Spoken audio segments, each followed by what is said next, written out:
African-American history. Let's begin by going back to Africa. West Africa, from which the slave trade would emerge.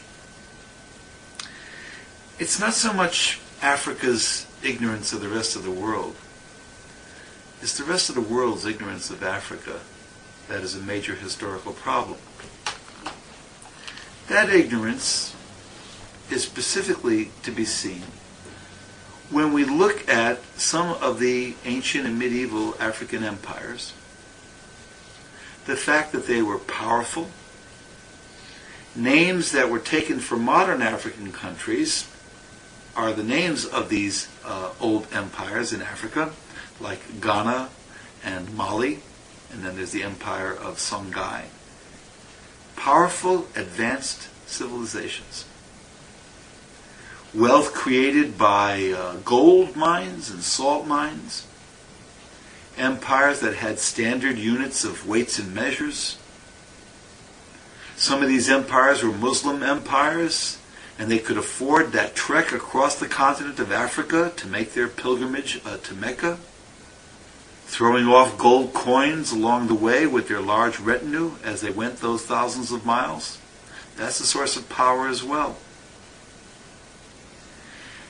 And when we talk about the empire of Songhai, for example, from the later 1400s to the early 1500s, there is their capital city of Timbuktu, which was known as the University City.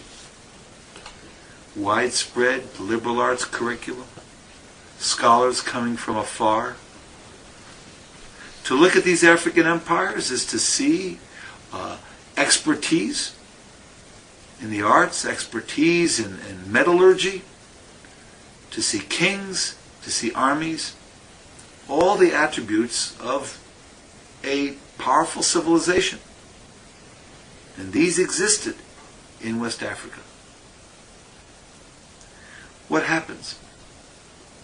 Now let's jump to early America.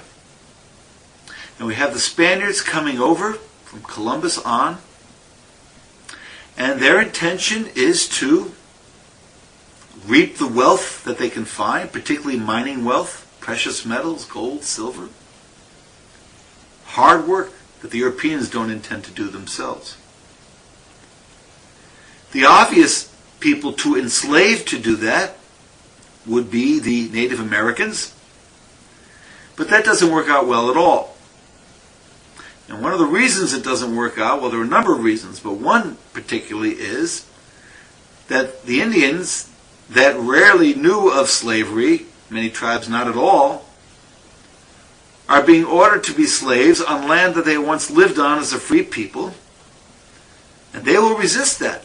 They will resist that to the nth degree, either by stopping eating and drinking, and withering away, losing their will to live, falling into deep depression, or launching what we might consider suicide attacks on European forts.